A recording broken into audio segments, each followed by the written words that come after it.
back from the dead.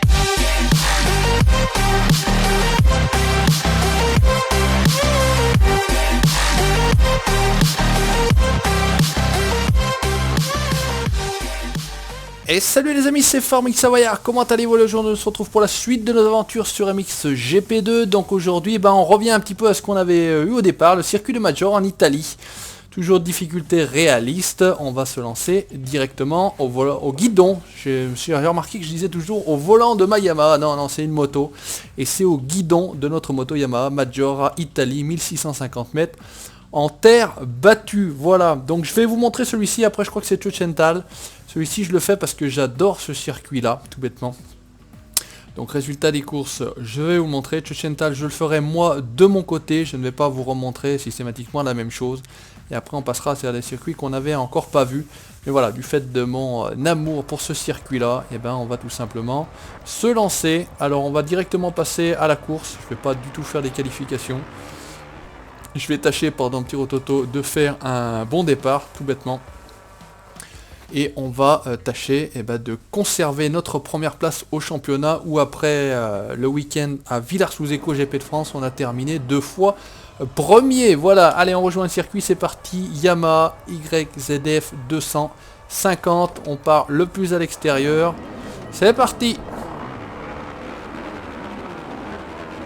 Allez, bon départ, non, mauvais départ. Allez, ça va être chaud, il va y avoir du... Notre premier virage est à gauche, et franchement, ils vont tous... Ouais, ça va finalement. Ça va finalement. Alors, par contre, il faut surtout pas tomber là au premier virage, parce que sinon, ils passent tous, et c'est la fin. Allez, on y va, Tixier, Erlings, Geiger. Bon, enfin, on prend les mêmes et on recommence, j'ai envie de dire. Hein. Allez, là, c'est la grande descente. Ah, moi, j'adore ce circuit. Le Major en Italie, je ne pouvais pas, ne pas vous le remontrer. Ah, il y a des très bonnes courbes, très bons virages. Il est piégeux, il est rapide, il est technique. C'est pour ça que, écoutez, je vous remontre ce circuit-là. Et puis, ça fait, voilà, ça fait du contenu, ça fait, je vous montre toute, hop, putain, j'allais dire, je vais me faire punir là, toute la carrière sur MXGP2, mon copain Jeff Erlings. Donc week-end précédent, il n'a peut-être pas apprécié que je lui pose un scrub sur la tête. D'ailleurs, je fais une petite dédicace à Nono 34. Ah putain, je suis con. Il est conneries. Nono 14. Voilà, qui a lui terminé de son côté, qui fait partie de la FFA Official Team, qui a lui fini de son côté, pardon, m'a-t-il dit, la saison MX2. En première position, je crois que ça s'est joué à la dernière course, donc petite dédicace, petit coucou à toi Nono. Voilà, allez, nous on y va, on arrête de parler, on arrête de bavarder, on va tâcher d'être efficace, on va essayer d'avaler mon ami Jeff Erlings. Hop, on lui fait l'intérieur, c'est propre, c'est nickel, c'est beau. Voilà, j'adore ce circuit là, je le connais absolument par cœur. J'ai toujours un peu de mal sur ce passage là, mais ça s'est pas trop mal déroulé encore cette fois-ci. Et on va tenter de prendre le large. Là, il faut bien rester à l'intérieur. Un très gros freinage. Ah, il est là, hein. Il est vraiment pas loin. Là, en général, je passe mieux celui-ci que les deux droites. Je passe mieux le gauche que les deux droites. Là, on est bien. Juju numéro 82. Reprend la tête. Alors, j'en reviens à celui... Oh, putain. Putain.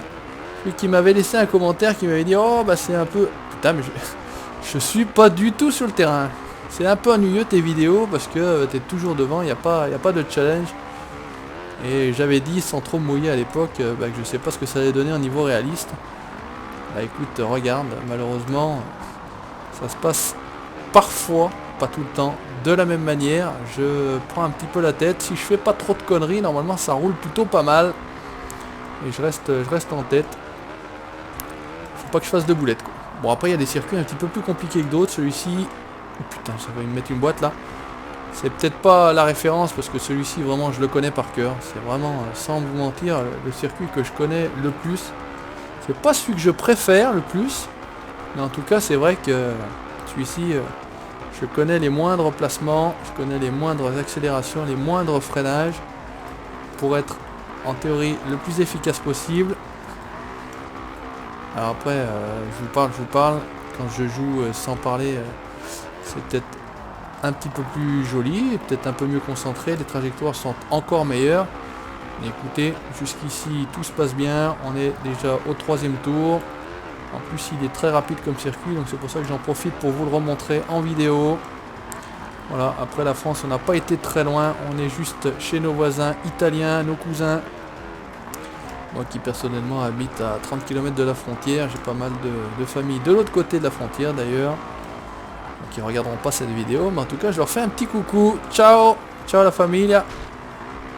On va prendre l'accent italien, hop, pour leur faire un petit coucou. Allez, là on est bien. C'est vrai que ce circuit là par contre, quand vous êtes dans le trafic, il est impossible, franchement ça frotte dans tous les sens. Vous avez intérêt de prendre une très bonne place au départ. Attention, avec les 450 ça passe largement au-delà de la petite table. Les 2,5.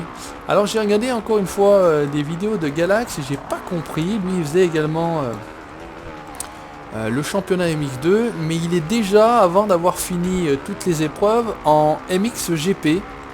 Donc j'ai pas bien compris. Allez, c'est bon, impeccable. Première place. Donc est-ce que du fait d'une bonne place avec la plaque rouge Farming Savoyard, plaque du leader au championnat, 5 secondes d'avance, c'est tranquille, hein, voilà, ça prouve bien que c'est un circuit qui me va bien, que j'apprécie et qui roule bien. Donc est-ce que avant d'arriver à la fin du championnat, tiens Nono, si tu regardes cette vidéo là, on a la possibilité tout simplement d'évoluer et de passer dans la catégorie supérieure, la catégorie des grands. N'hésite pas à me laisser un petit commentaire, tout bêtement. Allez, c'est reparti. Allez, cette fois-ci, un meilleur décompte. Je me suis tué avant. On devrait arriver pour le all shot en première position. C'est impeccable. Allez, tout de suite, on prend la tête. On prend le large si possible. Ou qui c'est qui vient jouer qui c'est qui vient jouer avec nous là? J'ai pas fait attention, j'ai pas le temps de voir le nom. Ça a l'air d'être rouge, ça a l'air d'être une Honda. C'est Geiger. Geiger qui vient jouer avec moi. Là on est large. Là je pense que j'arrive trop fort, je freine pas assez. Là, ça va être pareil, on va essayer de rester. Ouais, peut-être en freinant un peu plus. Ça a l'air d'un petit peu mieux passer. Ouais, c'est 450, vous atterrissez directement à la descente, il y a pas, vous passez pas sur la table là. Geiger qui est avec nous. Ah voilà, puni à force. À force, ça c'est sûr. Je veux tellement être à l'intérieur dans ce virage là que avec ta des courses c'est puni. Bref, c'est pas grave, on garde quand même la tête. Ils doivent pas être très loin par contre. Là c'est pareil, il faut pas trop couper parce que sinon c'est vite punition. On vous dit à couper, on te respawn. Là c'est pareil, avec les 450 ça passe largement. On y retourne, c'est parti. Hop, on sautille. Voilà, là, petit virage, bien resté à l'intérieur. Oh putain. Wouh, chaud, attention. Alors, je sais pas si c'était la télé ou les commissaires de course. Mais en tout cas, c'est passé. Très chaud, petit scrub là. Ouf. Ça a failli être la catastrophe. Allez, j'ai tenté ça au premier tour. Comme ça on avait au cas où 2 tours pour se récupérer. C'est passé tout juste. Ah, je suis trop à l'extérieur, j'arrive beaucoup trop vite. Là c'est pas trop mal, il faut bien rester pour prendre un peu d'élan. Là c'est impossible d'arriver jusqu'en haut, même en 4,5 je crois que j'ai jamais réussi. On va essayer de rester sur le terrain, c'est mieux. Eh, tu vois, il est là, hein. C'est qui? C'est Erlings? Non, c'est Jonas, et en plus c'est mon versus. Donc l'objectif du team était de battre Jonas. Pour la première course c'est fait, pour la deuxième il est tout juste là. Il se bataille entre le team KTM, Jonas, Erlings, Jonas. Pour la 2 et 3e place. Là, cette fois-ci on se fait paniquer. Voilà, impeccable. On garde la ligne, on garde la trajectoire. Ouais, tout juste. Donc je vous conseille vraiment de régler la moto. Alors les réglages que moi j'ai adoptés rend la moto bien plus réactive et bien plus vive. Par contre elle perd en stabilité. Donc après il y a un compromis à trouver. Si vous aimez vous la stabilité et un peu moins de réactivité, il faut pas du tout adopter les réglages que j'avais adoptés. Alors vous regarderez la précédente vidéo. Il y a une histoire de précharge, etc. De compression, de détente. Maintenant, moi c'est un réglage qui me convient bien, mais en pilotage, donc c'est vrai que ça peut aider. Ça peut aider. Maintenant, j'ai encore pas travaillé la partie transmission, là. Parce qu'il est possible selon les circuits, mais après je connais encore pas trop tous les circuits de régler l'histoire de transmission, donc je pense que c'est la longe des rapports. Donc sur des circuits par exemple comme Ciochental où c'est très roulant, très rapide, il n'y a pas beaucoup de freinage réaccélération. Il faut peut-être mettre une boîte un petit peu plus longue pour gagner en vitesse de pointe. Bon, ça je me suis encore pas penché dessus, je regarderai et puis pareil je vous montrerai les réglages que j'ai adoptés pour les prochaines courses éventuellement. Mais là c'est vrai qu'au niveau suspension là j'ai un réglage qui me convient bien. Ça roule tout seul, j'ai envie de dire.